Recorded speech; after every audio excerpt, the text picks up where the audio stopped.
ಆಗ್ಬೇಕಂತ ಮುಖ್ಯಮಂತ್ರಿ ಅಲ್ರಿ ನಾವು ಹೇಳಿದ್ಮೇಲೆ ಈ ಪ್ರಶ್ನೆ ಎಸ್ಎಲಿ ಕೇಳಿದ್ರೆ ಉತ್ತರ ಸೇಮ್ ಇರ್ತೈತ್ರಿ. ಸನ್ಮಾನ್ಯ ಮುಖ್ಯಮಂತ್ರಿಗಳವರು ಹೈಕಮಾಂಡ್ ಏನ್ ಹೇಳುತ್ತೆ ಅದನ್ನ ನಿರ್ಧಾರಕ್ಕೆ ನಾನು ಒಪ್ತೀನಿ ಅಂದ್ಮೇಲೆ ನೀವು ಎಸ್ಎಲಿ ಕೇಳಿದ್ರೆ ಏನ್ ಪ್ರಶ್ನೆ ಅಲ್ರಿ? ಹೈಕಮಾಂಡ್ ಸಿದ್ದರಾಮಯ್ಯ ಅವರು ಹೇಳಿದ್ಮೇಲೆ ಒಪ್ತಾರೆ ಅಂದ್ಮೇಲೆ ಕರ್ನಾಟಕದ ಪ್ರತಿಯೊಬ್ಬ ಶಾಸಕ, ಕಾಂಗ್ರೆಸ್ ಎಲ್ಲ ಸಚಿವರು ಒಪ್ಪದಂಗೆ ಅದು ಹೌದ್ರಿ. ಹೈಕಮಾಂಡ್ ನಿರ್ಧಾರ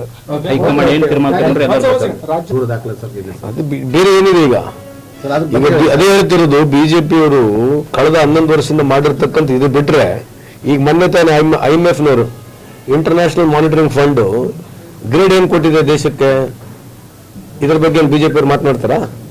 11 ವರ್ಷ ಇವರು ಆಡಳಿತದ international monitoring fund has given C grade two this country. ಏನಕ್ಕೆ ಸಿ ಗ್ರೇಡ್ ಕೊಟ್ಟರು ಸ್ವಲ್ಪ ಯಾರನ್ನ ಮಾತಾಡ್ತಾರ? ಬಿಜೆಪಿ ಯಾರನ್ನ ಸ್ವಲ್ಪ ಬುದ್ಧಿವಂತರಿರ್ತಕ್ಕಂಥವ್ರು, ವಿಚಾರವಂತರಿರ್ತಕ್ಕಂಥದ್ರ ಬಗ್ಗೆ ಚರ್ಚೆ ಮಾಡ್ಬೇಕಲ್ಲ. ಸಿ ಗ್ರೇಡ್ ಯಾಕೆ ಬಂತು? ಏನ್ ಕಾರಣ ಏನು ಸಿ ಗ್ರೇಡ್ ಬರಲಿಕ್ಕೆ? ಈಗ ಮುಂದಿರ್ತಕ್ಕಂಥ ದಿನಗಳಲ್ಲಿ $100 ಆಗ್ಬೋದು $1 ಅಂತಕ್ಕಂಥದ್ದು ನಡೀತದೆ, ಚರ್ಚೆ ಇದೆ. ಇದು ಇಂಪಾರ್ಟೆಂಟಾ ಏನು? ಬರೀ ಇವೇ ಯಾರ ಮೇಲೆ ಕೇಸ್ ಹಾಕೋ ಕಾರಣ ಏನು ಕೇಳ್ಬೇಕಲ್ಲ ಅವ್ರಿಗೆ. ಬಿಜೆಪಿ ಕೇಳಿ ಕೇಸ್ ಹಾಕ್ತಕ್ಕಂಥದ್ದು ಕೇವಲ ಅದೇ ರಾಜಕೀಯವಾಗಿ ಬಿಟ್ರೆ ಇನ್ನೇನು ಬೇರೆ ಏನಿದೆ ಕೇಸ್ ಹಾಕ್ಲಿಕ್ಕೆ? ಅವ್ರಿಗೆ ಅರ್ಜೆಂಟ್ ಇದೆ ಅಧಿಕಾರಕ್ಕೆ ಬರೋಕ್ಕೆ. ಬಿಜೆಪಿ ಏನಾಗಿದೆ ಈಗ 20-23 ರಾಜ್ಯಗಳನ್ನ ಒಟ್ಟಿಸ್ಕೊಂಡ್ಬಿಟ್ರೆ ಇಡೀ ದೇಶ ಲೂಟಿ ಹೊಡೆದಾರೆ ಎಲ್ಲ ಕಡೆ. ಅವರು ಕೇಂದ್ರದಲ್ಲಿ ಲೂಟಿ ಹೊಡೆದಾರೆ. ಈಗ ಲೂಟಿ ಹೊಡೆಯಕ್ಕೆ ಚಾನ್ಸ್ ಸಿಕ್ಕಿರಲ್ಲ. ಈ ಕಾಂಗ್ರೆಸ್ ಅಧಿಕಾರ ಐತೆ, ಜಲ್ದಿ ಇಳಿಬೇಕು ಅವರು. ಕಾಂಗ್ರೆಸ್ನವ್ರು ಜಲ್ದಿ ಹಂಗೆ ಸರ್ಕಾರ ಬೆಳೆಸ್ಬಿಡಬೇಕು. ಬೆಳೆಸಿದ್ರೆ ಇವ್ರು ಜಲ್ದಿ ಬಂದು ಮತ್ತೆ ಅಧಿಕಾರನ ಲೂಟಿ ಹೊಡೆಯಕ್ಕೆ ಬಿಟ್ರೆ ನೀವಿಲ್ಲ ಅವ್ರ ಕೆಲಸಗಳು. ಆಡಳಿತ ಬರಬೇಕಂತಕ್ಕಂಥ ಮಾತು ಉದ್ದೇಶ ಏನು? 140 ಸಂಖ್ಯೆ ಇರ್ತಕ್ಕಂಥದ್ದನ್ನ ಉದ್ದೇಶ ಏನು?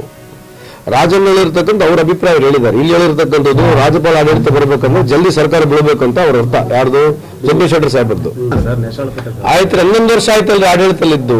ನೀವು ಸದಾ ಕೊಡಂಗಿದ್ರು ಕೊಡ್ರಿ. ಕಾನೂನು ನಿಮ್ಮ ಹತ್ರ ಇದೆ, CBI ನಿಮ್ಮ ಹತ್ರ ಇದೆ, ಎಲ್ಲಾ ಮಾನಿಟರ್ ಮಾಡ್ತಾರೆ, ಎಲ್ಲ ಮ್ಯಾನೇಜ್ ಮಾಡ್ತಾರೆ.